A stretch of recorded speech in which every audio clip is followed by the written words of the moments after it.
late! Late! I've been waiting for you to summon me ever since you came here. Waiting and waiting and waiting. But my sapling didn't so much as utter my name. Such a heartless thing he is. Cold and cruel and heartless!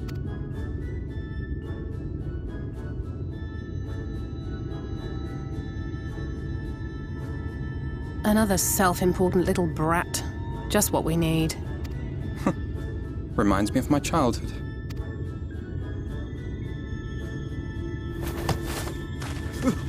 All right, I'm sorry. It was a joke. Honestly, just a joke. But just now you called for me so earnestly, so fervently. I couldn't possibly stay angry at you. Very well. As your lovely branch, I will lend you my strength.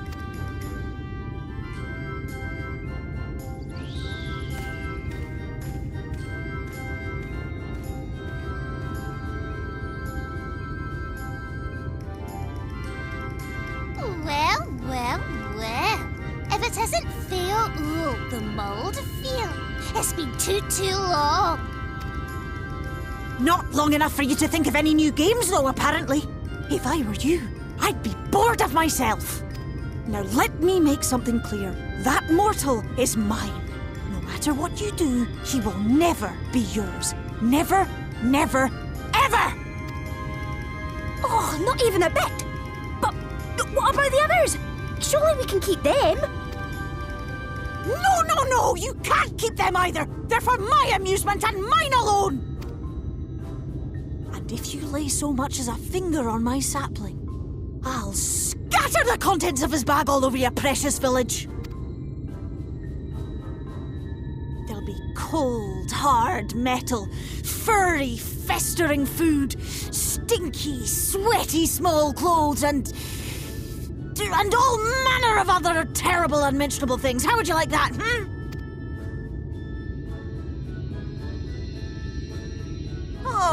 All right.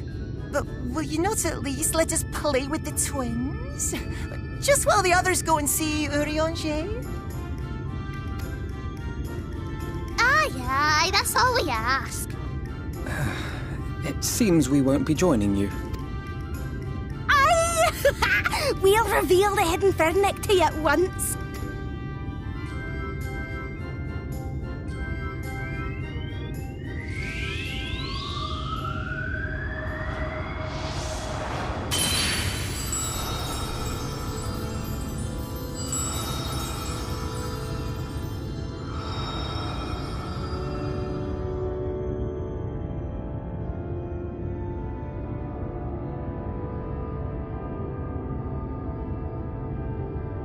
So this is the true Ilmeg.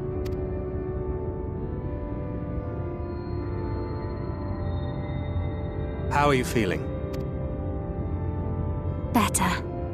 I think I remember the way now. Apologies for the delay. Shall we go and see Urianger? Your lovely branch is useful, yes? So whenever you're in trouble, you must remember to make use of me!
Urianger, are you in?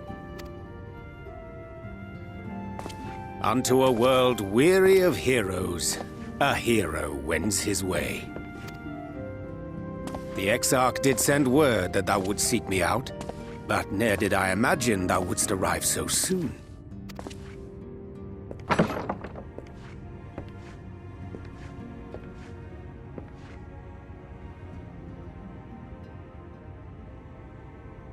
Full glad am I to see thee once more, my friend, and none the worse for thy travails.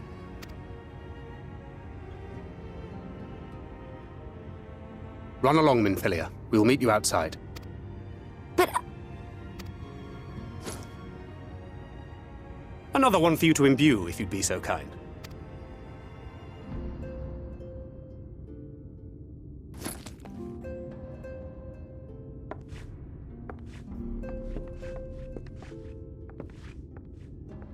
I take it thou hast met with our other comrades already?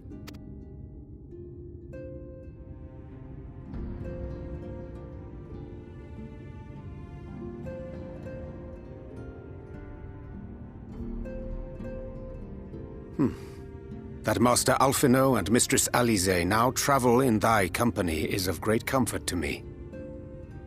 As for the rest, it beginneth in earnest. The hunting of the Light Wardens, and perforce the war with Yulmore. Hark thee then to my words, and through them behold the vision that I did glimpse, that of the 8th umbral calamity. As I drifted hither to the first, traversing the boundary twixt reality and potentiality, I did bear witness to events yet to come.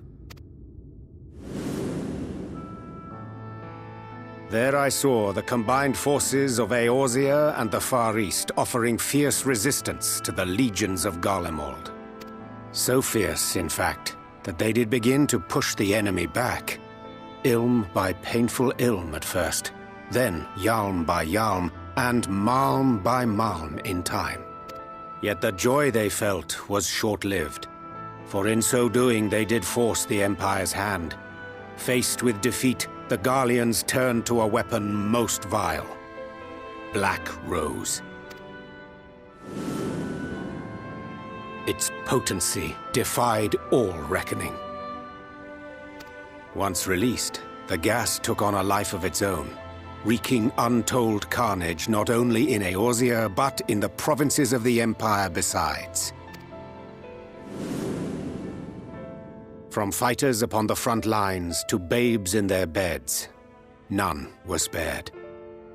And as the casualties became too numerous to count, so did the fabric of civilization begin to unravel.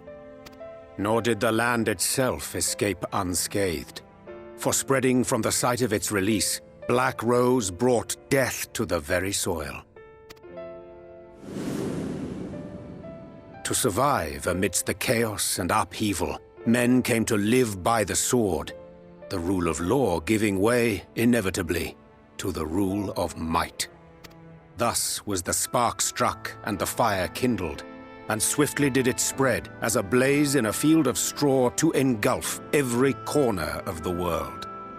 Nations worthy of the name did then cease to exist.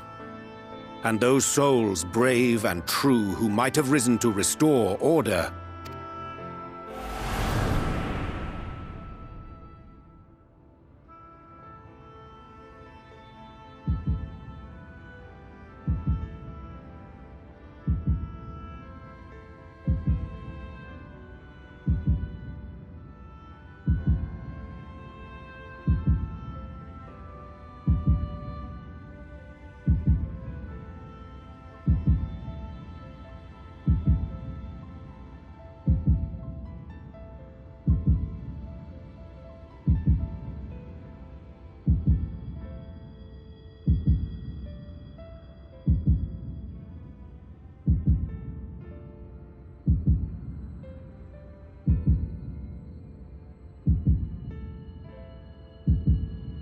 were no more.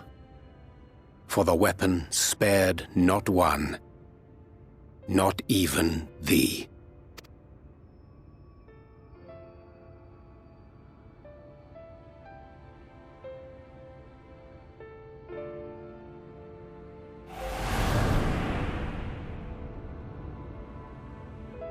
An endless age of war, begotten by the blight of Black Rose. Such is the legacy of the 8th umbral calamity which I did behold.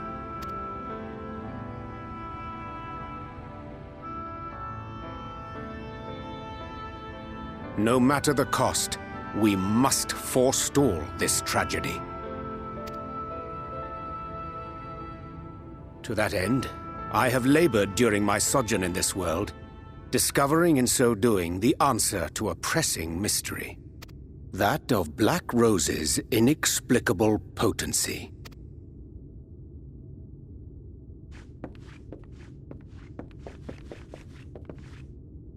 Dost thou recognize yonder chart?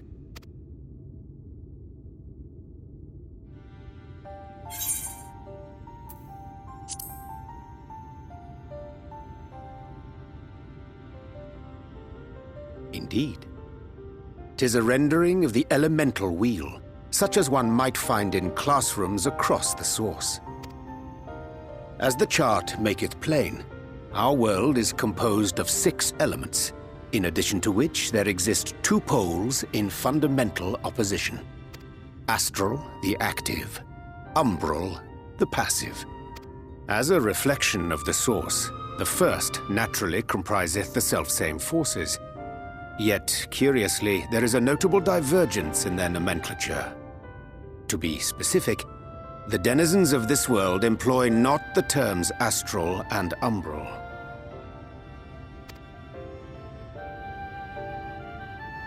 Thus was I moved to inquire what names said forces had been assigned. A simple question which yielded a most unexpected answer. Upon demanding the name of the pole aligned with activity and growth, I was told that as life's myriad colors combine to produce black, the people of the first had called it darkness. At this, did my mind begin to race. Yet 'twas only when I asked what name had been given to the pole aligned with passivity that mine eyes were opened to the truth.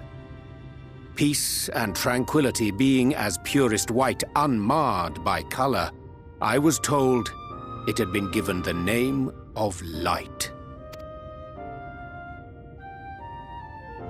That's umbral light and astral darkness, yes?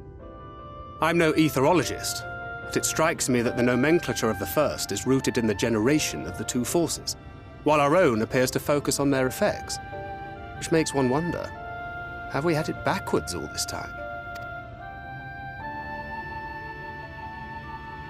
'Tis indeed a compelling question, and one which beareth closer examination.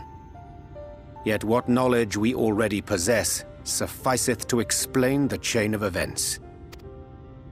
The phenomenon of etheric thinning observed in the source is the consequence of light, the power of stasis, flowing in